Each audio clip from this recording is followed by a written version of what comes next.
My name is Natalie Grant. I'm 27 years old, and the day my family demanded I risk my future for my brother, they accidentally gave me something far more valuable: the courage to finally say no. It started with a text. Need a new car? Can you co-sign? That was my brother. Short message, big assumption. No hello, no please, just expectation.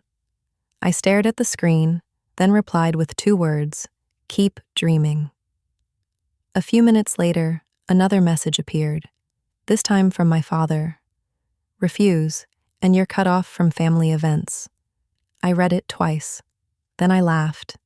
Not because it was funny, because for years, family events had never felt like family. They were places where I worked while others relaxed, where my brother was celebrated, where I was useful, where loyalty always meant sacrifice, but only from me. I sat in the quiet of my apartment, phone glowing in my hand. My brother believed I would rescue him. My father believed pressure would control me.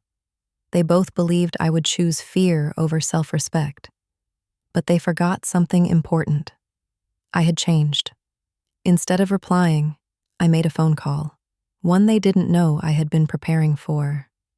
"Attorney Collins speaking," the voice said warmly. I smiled. It's time. For months, I had been organizing documents, shared accounts, old transfers, financial obligations quietly placed on my shoulders. Emergency funds I contributed to but never controlled. Promises called temporary that somehow lasted for years. I wasn't preparing for revenge. I was preparing for freedom. The next morning, my brother's messages flooded in. "So are you signing or not? Dad says you're selfish. Don't expect an invite to Thanksgiving." Thanksgiving, the holiday where I cooked half the meal while everyone else watched football. What a loss. Then came my father's voicemail. "Natalie, this is your last chance. Family loyalty means sacrifice. If you won't help your brother, you're no daughter of mine." I listened once, then saved it. Not because I wanted drama, because truth matters. Later that day, Attorney Collins called. "Everything is filed," she said. "Your accounts are protected, and access to shared emergency funds now requires your approval." I leaned back in my chair. For years, that fund had been treated like their safety net, but I had helped build it, and for the first time, I had a say. By evening, the messages changed. No longer demanding, now panicked. "Why can't we access the account? What did you do?" I set the phone down and enjoyed something unfamiliar. Silence that wasn't mine to carry. The next day, my father arrived at my office. He stormed in like he still had authority.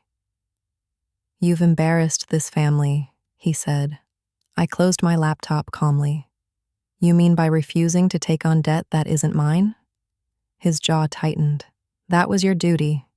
I looked him in the eye. "No, it was my choice. And now I choose differently." He opened his mouth to argue. Instead, I pressed play on my phone. His own voicemail filled the room. "If you won't help your brother, you're no daughter of mine." For the first time in my life. He looked uncertain. A few days later, the rest of the family found out. Questions spread. Did he really threaten you? Why was Natalie expected to sign? Why was one child's comfort always another child's burden? I didn't have to explain much. People tend to recognize unfairness once it's spoken aloud. Even relatives who once stayed silent began to see the pattern. My brother's tone changed too. "Nat, I'm sorry.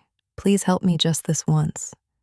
I typed one word, "No," and that single word felt louder than every argument I had ever lost. By the end of the week, Attorney Collins called again. "It's done," she said. "You're fully protected." I thanked her. Then I did something I had postponed for years. I went to a dealership, not for my brother, for me. There was a midnight blue sedan I had admired for months, reliable, beautiful, practical. The salesperson smiled. "Finance or purchase outright?" Outright, I said. And for the first time, spending on myself felt natural, not selfish, not guilty, healthy. Driving home that night, city lights reflected across the hood. I realized this story had never been about a car. It was about control, about who gets to decide what your love should cost, about how long kindness can be mistaken for obligation, and about what happens when someone finally refuses the role assigned to them. A week later, there was a knock at my door. My father stood outside, my brother beside him. No bold messages, no raised voice, just discomfort. "We need to talk," Dad said quietly. I folded my arms. "Funny, last time you wanted to talk, it came in all caps." He looked away. "We overreacted." My brother stepped forward. "I'm sorry, Nat." I believed they regretted the outcome. Whether they understood the damage was another question. So I answered honestly. "You didn't lose me because I said no. You lost me when respect was conditional." Neither of them had a response. I opened the door wider, not to invite them in, to show them I no longer lived inside their rules. Then I wished them well, and closed the door. Life became quieter after that, and better. My holidays were peaceful. My money had purpose. My time belonged to me. I kept the voicemail, not out of bitterness, but as a reminder. Sometimes the line that hurts you most is the line that sets you free. One evening, I parked my blue sedan under the city lights and took a photo. Then I posted one caption. "Funny thing about threats, they only work if you're afraid to lose what they offer." The response was overwhelming, not because of the car, because so many people understood the feeling of finally choosing themselves.